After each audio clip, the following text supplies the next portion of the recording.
Assalamualaikum warahmatullahi wabarakatuh. Sekarang kita masuk ke praktikum teknik kompilasi pertemuan pertama.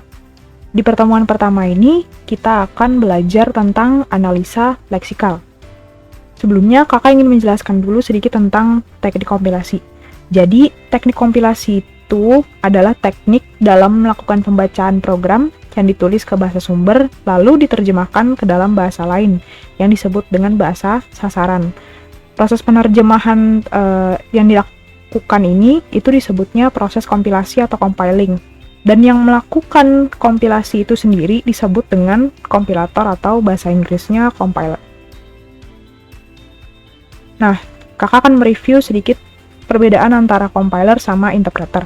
Yang pertama itu, kalau compiler, dia akan memindai program dan menerjemahkannya secara keseluruhan.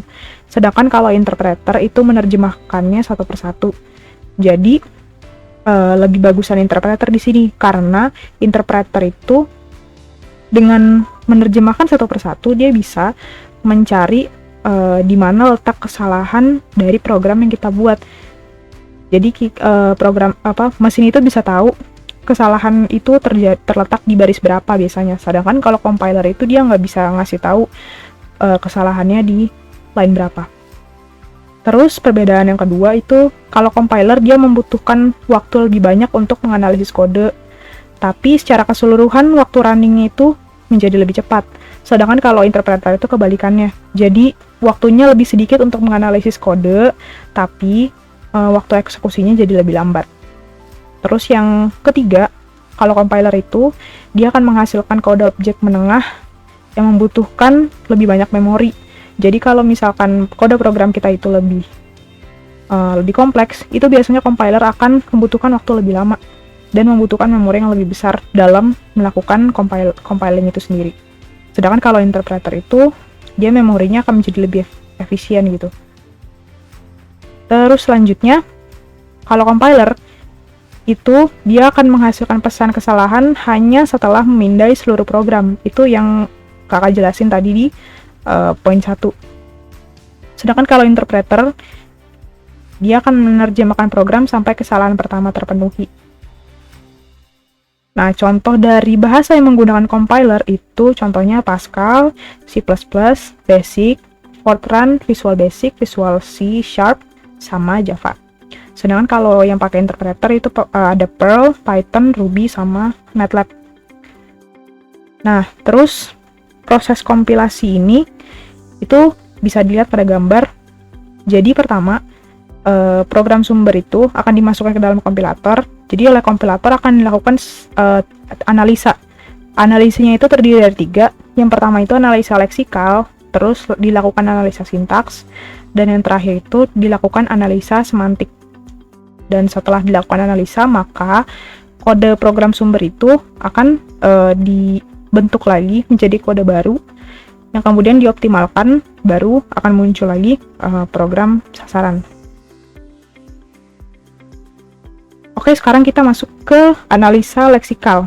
Analisa leksikal itu adalah proses yang berfungsi untuk memecah teks program menjadi bagian-bagian kecil yang disebut dengan token. Nah, jenis token itu sendiri itu ada 5. Yang pertama itu identifier. Identifier itu adalah token yang merepresentasikan nama. Contohnya itu nama variabel, nama kelas, nama metode itu termasuk ke dalam identifier. Terus yang kedua itu keyword. Keyword itu adalah kata-kata khusus yang disediakan oleh bahasa pemrogramannya yang memiliki arti dan fungsi spesifik. Terus yang ketiga itu ada delimiter. Delimiter itu adalah pembatas atau pemisah. Jadi misalkan tanda kurung seperti itu. Terus yang keempat itu ada operator. Operator itu menspesifikasikan evaluasi atau komputasi terhadap objek. Ya, contoh operator itu kayak tanda tambah, tanda kurang, dan lain sebagainya. Dan yang terakhir itu adalah literal. Literal itu merupakan penulisan besaran untuk variabel beserta nilai dari variabel tersebut. Nah, di sini kakak akan memberikan contoh analisa leksikal. Di sini contoh terdapat kode program dari Java ya. Di sini kalau analisa leksikal itu dia akan dipecah-pecah dulu jadi satu-satu kan. Jadi ini package, terus latihan, public, class, pertemuan 1, terus ada tanda kurung siku, public, static, void, main gitu. Terus dia akan dikelompokkan menjadi jenis-jenis token tertentu. Di sini kan tadi ada identifier, keywords, literal, punctuation gitu kan. Nah, yang termasuk ke identifier itu latihan ini sama pertemuan 1. Karena identifier itu adalah nama variabel. Di sini latihan sama pertemuan 1 termasuknya itu nama variabel sama atau nama metode gitu. Terus yang termasuk keywords itu ada package, public, class, static, void, main, string, args, sama system out, println. Kalau yang literalsnya itu hello sama world karena termasuk ke dalam kata. Terus punctuationnya itu yang tanda ini, tanda koma, kurung siku, kayak gitu-gitu.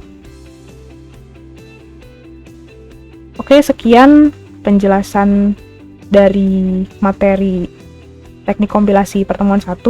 Kurang lebihnya mohon maaf. Wassalamualaikum warahmatullahi wabarakatuh.